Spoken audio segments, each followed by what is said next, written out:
इससे पहले कि हम आगे बढ़े, जरा आपको दिखा देते हैं कि ऐसे में क्या हो सकता है। अगर सच की तह तक वाकई पहुंचना है तो क्या हो सकता है, जांच के लिए कैसे प्रक्रिया की शुरुआत हो सकती है। सरकार चाहे तो जांच हो सकती है, लेकिन सरकार ने तो इससे साफ इनकार कर दिया। नंबर 2, कोई आईटी एक्ट में मामला दर्ज कराए, जितने भी हैं उनमें से कोई कंप्लेनेंट बने, तब जाके तो जांच की प्रक्रिया शुरू होगी। कोई अगर कोर्ट इसका खुद से संज्ञान ले, हालांकि आपको बता दें सुप्रीम कोर्ट में पीआईएल इसके लिए दाखिल हो गई, और इसीलिए पवन खेड़ा जी मैं आपके साथ शुरुआत करना चाहती हूं। अगर सच सामने लाना है तो वो अमित शाह का इस्तीफा मांगने से नहीं आएगा, वो सच तब सामने आएगा जब एक एफआईआर बाकायदा दर्ज कराए राहुल गांधी या कोई भी, आपके कई नेताओं का नाम आ रहा है, जिसमें अब आप जांच से ही तो सच सामने आएगा ना सर, कि वाकई फोन इनके फोन की जासूसी हो रही थी, हैक किया गया था या नहीं। तो एफआईआर क्यों नहीं, पवन खेड़ा जी? अंजना जी, अभी तो और कई नाम आने वाले और नए कई खुलासे हो रहे हैं, रोज नए खुलासे हो रहे हैं। अकेले राहुल गांधी से ये उम्मीद सबको है कि वो भारतीय जनता पार्टी के नेताओं का फोन हैक हो तब भी राहुल गांधी एफआईआर करे, मीडिया कर्मियों का फोन हैक हो तब भी राहुल गांधी एफआईआर करे, सुप्रीम कोर्ट के कर्मियों का फोन हैक हो रहा है तब भी राहुल गांधी एफआईआर करे। भाई क्यों राहुल गांधी, क्यों नहीं सरकार स्वयं आगे बढ़कर, जैसे कि ब्राजील की सरकार ने किया, जैसे कि इजराइल की सरकार ने किया, जैसे कि फ्रांस की सरकार ने किया, जैसे कि मोरक्को की सरकार ने किया। क्या हमारी सरकार एक इजराइल की निजी कंपनी के बचाव में खड़ी हुई दिखेगी?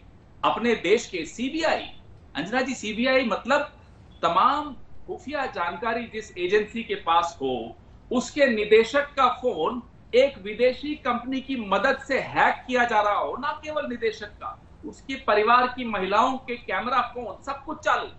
क्या ये तरीका है सरकार चलाने का? ये है गुजरात मॉडल। और आप उम्मीद करेंगे कि राहुल गांधी चोर को थानेदार बना दे, अपना फोन चोरों के हाथ में दे दे। अरे फोन हाथ में नहीं दिया तब तो ये हालत करते हैं सबकी, फोन हाथ में दे देंगे इनके तो ये राज्यवर्धन राठौड़ की सरकार क्या करेगी?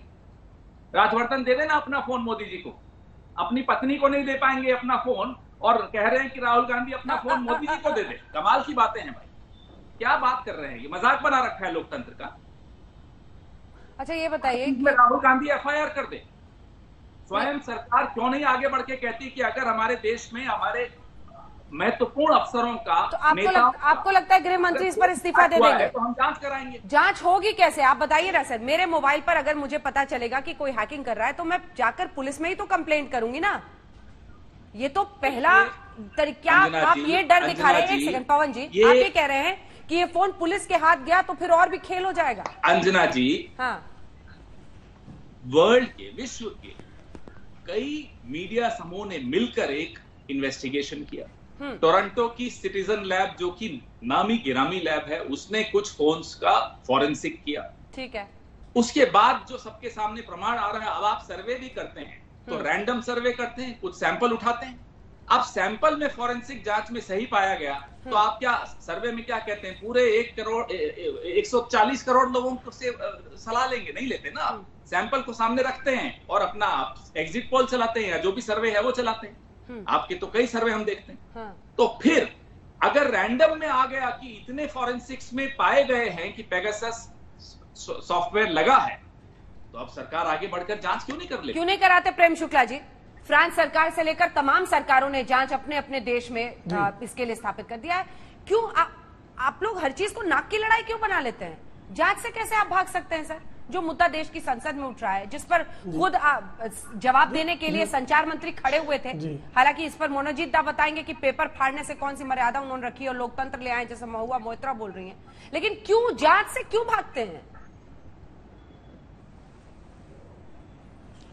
अच्छा, कोई कपोल कल्पित जासूसी उपन्यास पढ़कर आए और कुछ भी आरोप लगाने लगे, और अभी एमनेस्टी इंटरनेशनल जैसे जो प्रवर्तन निदेशालय की दृष्टि में भारत में आपराधिक कृत्यों में शामिल एजेंसी अगर भारत विरोधी कोई नैरेटिव खड़ा करना चाहे तो उसके आधार पर कुछ भी आप खड़ा कर देंगे, जांच कर दें। हर पार्लियामेंट सेशन शुरू होता है, जब राष्ट्र के विकास के संदर्भ में हमारी संसद में चर्चा का समय आता है तो एक व्यक्ति है कपोल कल्पित जो है कहानियां लेकर आ जाते हैं और वो कहते हैं साहब जांच करो जांच करो जांच करो। रफाल की जांच सुप्रीम कोर्ट ने रफाल की पिटीशन सुनी, सीएजी की रिपोर्ट देखी, कह दिया रफाल में किसी प्रकार की डील में कोई गड़बड़ी नहीं है। राहुल गांधी सर्वोच्च न्यायालय के इस आदेश को भी नहीं मानते, यानी उनको भारत की न सीबीआई पे भरोसा है, भारत की एनआई पे भरोसा नहीं है, ईडी पे भरोसा नहीं है, उनको भारत के सुप्रीम कोर्ट पे भरोसा नहीं है, उनको इलेक्शन कमीशन पे भरोसा नहीं है, उनको अपने आप पे भरोसा है क्या? क्या इटाली की एजेंसी ले आए जांच कराने के लिए? साहब, भारत में कौन सी एजेंसी से जांच होगी तो पवन जी आप लोग मानेंगे?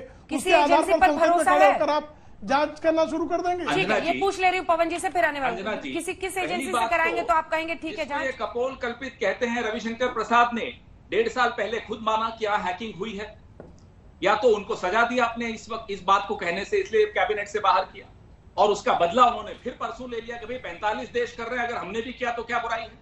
ये तो खुद मान लिया, स्वीकार किया, एक बार और सजा दे दीजिए उन्हें, भारतीय जनता पार्टी से भी निष्कासित कर दीजिए, शायद फिर चुप होंगे। अब आप कहते हैं सुप्रीम कोर्ट, देखिए एक के बाद एक झूठ।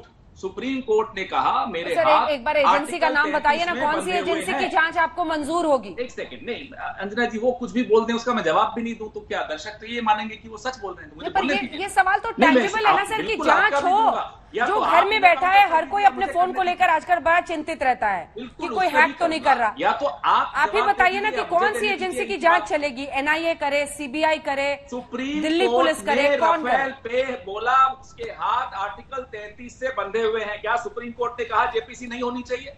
पहला झूठ। नंबर 2, सीएजी को आपने इंडियन नेगोशिएटिंग टीम का डिसेंट नोट दिया ही नहीं था, यह भी बात सबके सामने आ गई है, इसलिए झूठ मत बोलिए। अब आपने अंजना जी पूछा कौन सी एजेंसी अगर जांच करे, तो आज बड़ी स्पष्ट बात हमने कही कि भाई सुप्रीम कोर्ट मॉनिटर्ड जांच होनी चाहिए, प्रधानमंत्री को इस जांच में शामिल होना चाहिए, क्योंकि ये गुजरात मॉडल पुराना है, मोदी और शाह का मॉडल ये कोई नया नहीं है, पुराना है स्नूपिंग का, कोई पुरानी आदत है इनकी स्नूपिंग की। अरे आपको, हम सबको चिंता होनी चाहिए, महिला पत्रकार, महिला सदस्य घरों की, अफसरों की पत्नियां, उनकी बेटियां, उनकी बहुएं, उनके मोबाइल के आप कैमरा ऑन कर देते हैं। शर्म आनी चाहिए ऐसी सरकार को। खुद आगे बढ़ के कहना चाहिए अगर गलत है तो गलत है। प्रेम शुक्ला जी पार्टी से बंधा होना नहीं हो। मैं अगर आपकी पार्टी में होता, मैं आज निकल कर कहता कि गलत किया गया है, और जिसके साथ गलत हुआ उससे माफी मांगता, जांच करता। ये होता है चरित्र।